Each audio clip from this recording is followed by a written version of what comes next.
Of course, offensive just wizard when it comes to that side of the football. A nugget I like about Coach, a record of 105-62 as a collegiate head coach. He's the only coach to earn 100 wins as an FBS head coach and a high school head coach in the game right now. That's impressive stuff, Coach, overall. Excited to have you here. What can you tell us about what you've seen out of your guys in spring ball so far? Yeah, it's been really good. Our guys. Let me have you flip that switch, Coach, on the other side. Sorry about that. That's you hear me now? That's an error on my part. All right. That introduction, I've been blessed to coach a lot of really good players, so that's what that introduction was about. All right. It's been really good. I guess we're 3 weeks into spring.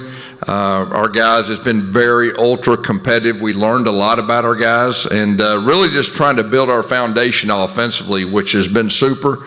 Going against Tony's defense, you're really going to like his defense. I mean, it's been a big challenge, but really excited for our guys. Really, our offensive staff growing together has been great also.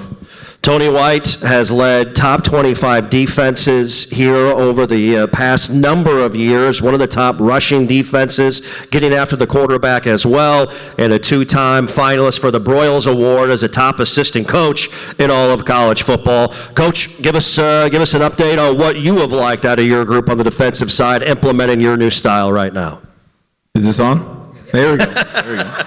No, I'll tell you what, just like Coach Malzahn said, it's been a treat to see the athletes run around. It's you have these things that start off on paper, right? You have your identity, you have your goals, you have a vision of what you want it to look like, and then just through a whole bunch of staff meetings, leaning on guys like JP here and Odell and T. Knight and Evan Cooper and Pat Sertan, all of us coming together and seeing how to make those pictures come to life with the guys, teaching them in the classroom and then through all the walkthroughs, through all the meetings and through the first 12 practices.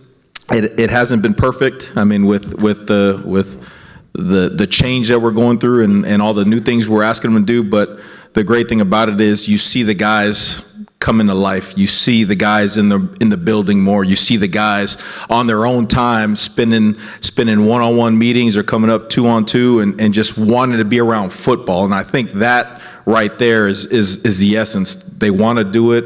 Got a chance to be around us and us be around them. And so the first 12 practices have been really neat to be around those guys flying around. Got on my left, John Papuchis enters his 6th season here at Florida State University as a special teams coordinator, now linebackers coach. And how about some of the names that he has guided? Jermaine Johnson, Jared Verse, Kier Thomas, just to name a few of them here at Florida State University, Coach. You've got, I don't know if it's you call it a challenge or a big challenge, but you've certainly got a responsibility this spring in replacing 2 All-American young men in Ryan Fitzgerald and Alex Mastromano, and you're coaching linebackers here this spring. What have the first few weeks been like for you? Is it on? Now it is. Now it is. Here we go. So, you know what? With Alex and Ryan, I was so fortunate to have those guys for 5 years, having the COVID year and the extra year. And you don't often get to coach the same 2 guys for a 5-year period. And they just had an unbelievable career. Actually saw them both in the building today as they prepare for the draft and finding out next week where they're going to go. But, the great thing about it, though, is I think we did a really good job of having a plan for what it was going to be when those guys did leave, and having Jake Weinberg and Max Cemento in the program, and having Jake for a year to be able to get some real competitive reps a year ago, and then having Mac kind of waiting in the wings behind Alex certainly prepared him for what was coming. And I think we have a chance to be really good at the position, and I'm really excited to see both of them and what their future could hold. Yeah, absolutely. Coach Malzahn, you identified Tommy Castellanos early on in the process when trying to get your quarterback to fit your system. You had him at UCF his first year in college. What was it about Tommy's skill set that stuck with you to where you said, yep, he's my guy this time around? Yeah, I recruited him out of high school. Just thought he fit our offense. He's got a lot of playmaking ability. like to compare him to a guy I coached in the past named Nick Marshall that I'm sure a lot of y'all are familiar with. He has a lot of playmaking ability. I recruited him. I coached him for a year. He's a true freshman. And he actually played in the championship game, as a true freshman, but he wanted to start, and so he went off. And when I got here, he's the first call that we made, and he's really a good leader, not just offensively but defensively. I think special teams and all that. And like I said, he has that ability to make people, better around him, which I think that's a big key to, playing the quarterback position. Coach White, we talked to Coach Laux about style of play and what it would look like. Give our folks here, our fans, our supporters, a little bit of a look behind the curtain. When they watch our defense on Bobby Bowden Field on August 30th this season, what do you want them to see overall? What should they be saying? Yeah, the very first slide that I put up in our defensive unit meeting was the goal, the vision. And the very first thing it says, we want to field the most physical defense in college football.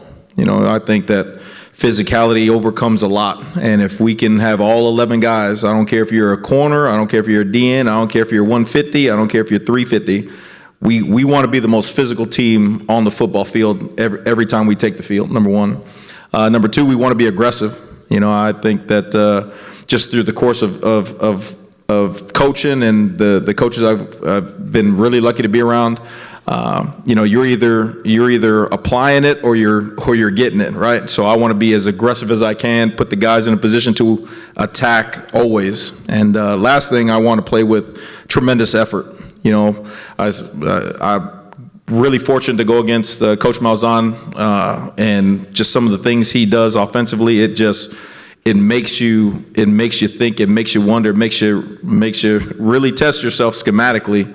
And I tell the guys all the time, those guys got you blocked on the chalkboard. Guess what? They don't leave a defensive tackle running scot-free to kill the quarterback, right? So, but they may have you blocked on the chalkboard, but I'll be damned if they got you blocked on the grass now. Mm-hmm. So you can get off a block and you can run over there and you can make a tackle as just as easy. So we're going to be physical, we're going to be aggressive, and we're going to play with tremendous effort. Love it. Love to hear that. JP, your linebacker room, I think it's a really interesting one. You've got a very, very solid mix of returners coming back that were here a year ago that played a lot of reps, and some really good newcomers that are coming in that know the defense and are also learning the defense at the same time. What's that been like from a teaching process overall this spring? Well, just the nature of modern day college football, you do have significant roster change every year, and we brought in 3 new faces to add to the room that I think had a solid nucleus with it.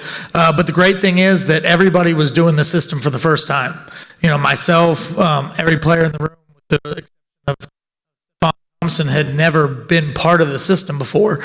And so as we were learning, everybody was on equal footing, and it really created a good camaraderie amongst the group. And it also, kind of created an environment where we were able to spend a lot of time together in February working through some of the details. And I'm really excited about it. You kind of have a blend of those vets, like Omar Graham and Juice Cryer, Blake Nicholson, and then you have that newcomer group, which is Steph Thompson, Elijah Herring, and Caleb.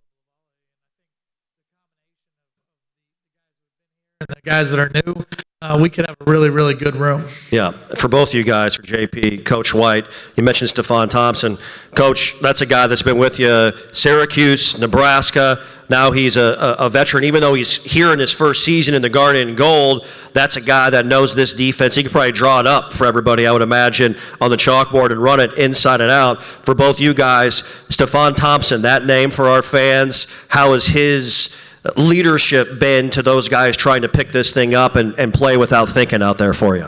Yeah, you know what? I think it starts at the top. And, I'm just thankful that JP wanted to coach the linebackers and, really lean on his expertise being a defensive coordinator and at some of the other great universities.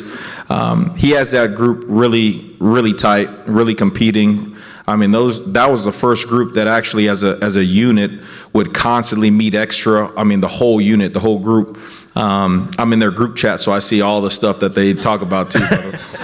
But just the culture in that room that JP has been able to help manifest. I mean, guys like Steph, he knows the defense and he plays all the different positions, but he's so humble. All those guys are so humble that they all want to see each other do well, and they all want to be able to compete against each other, and so it's fun to be around the group. It's fun to be around coaches like JP. There you go.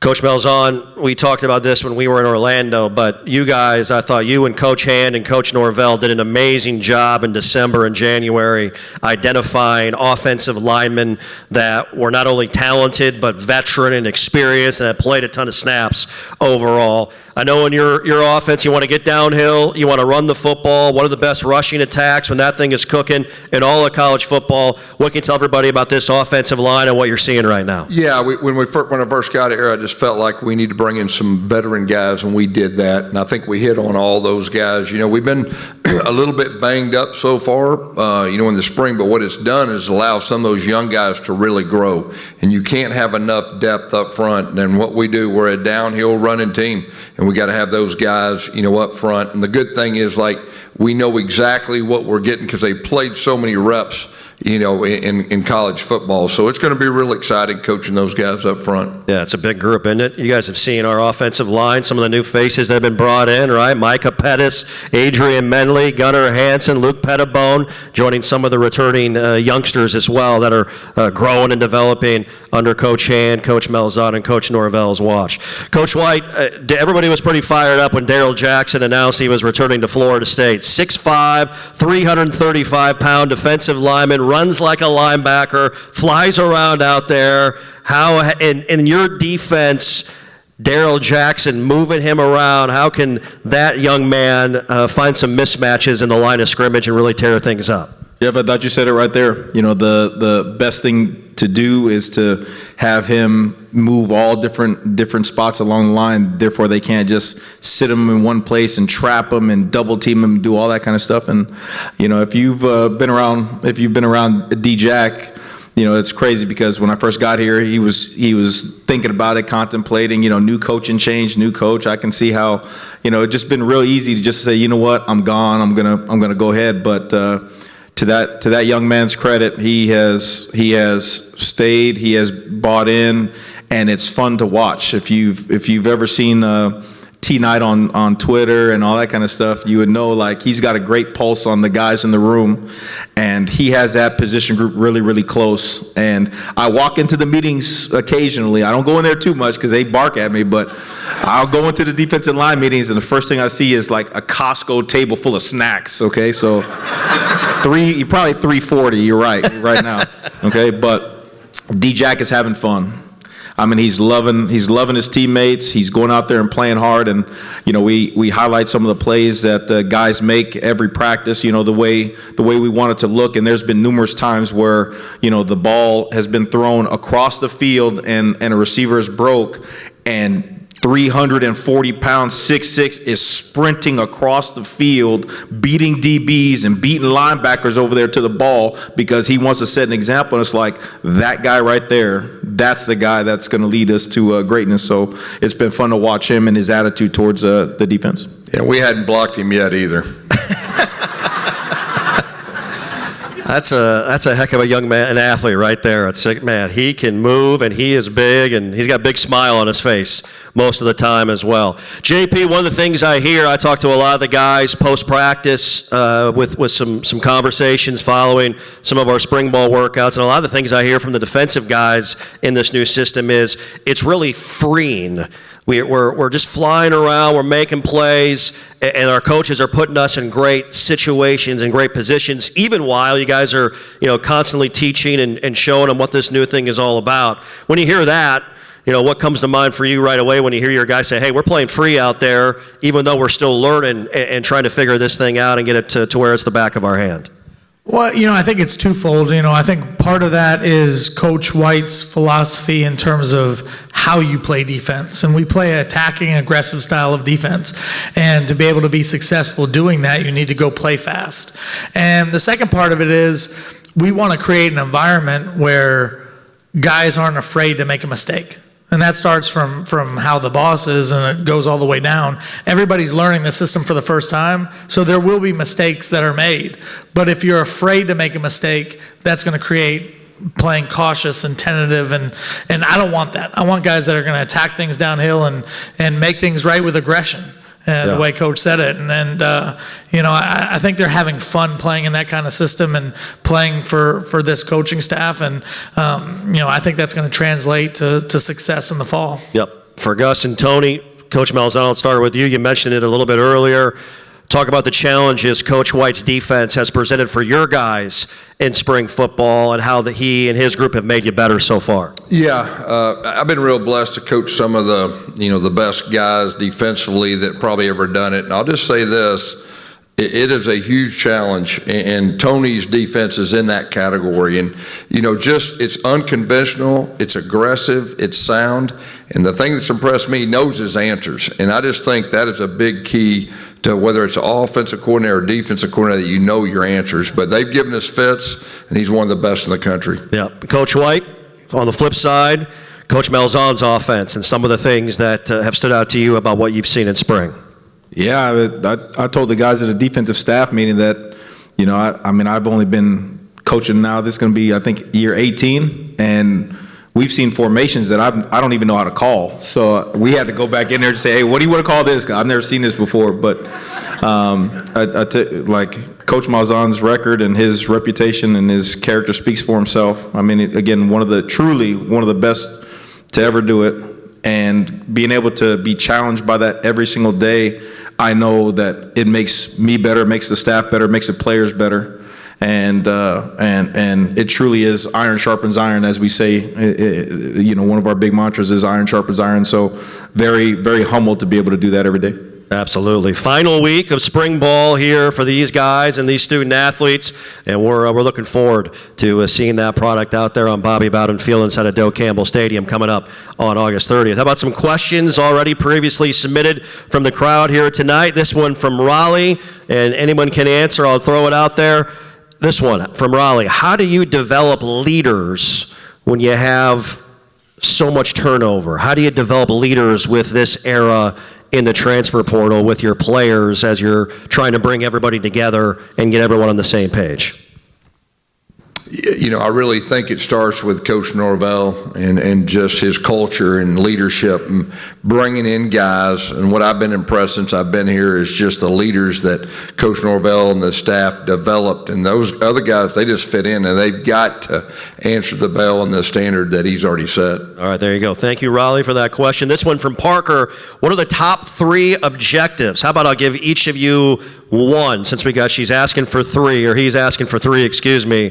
What are the top 3 objectives you have for your units coming up here in 2025? JP, I'll start with you. Give me a top objective. I'll lean on special teams, and I'll say to be the most dominant special teams unit in the country. Last year we finished number 1 in certain, in certain rankings, Yep. the ESPN ranking, and we have big shoes to fill, and we need to continue to build that culture of what we're doing on special teams. Absolutely. Coach White, for your defense? I believe that the guys got to go out there and play with confidence. They got to know what to do, and they got to know how to do it. But just as JP said, there's a thing about being on the grass, right? You could be correct on the chalkboard, but if you don't play your butt off and you don't play with a passion and you don't play with a fire, it don't matter what the hell you got called. You got to go out there and you got to play your ass off. Yeah. Forgive me. You guys got me going there for a second, but like you got to go play, and just like JP said, there's a thing here where we're like, hey, you'll make it right. And we showed a play on the goal line today where I'm like, hey guys, I totally blew it. It was the wrong defensive call. We didn't even know how to line up, but there was a couple guys that just said, you know what? I'm going to get off of a block. I'm going to get up from being up on the ground, and I'm going to go over there and hit that ball carrier, and I'm going to drive my feet and knock it back, and I'll be damned, they didn't score.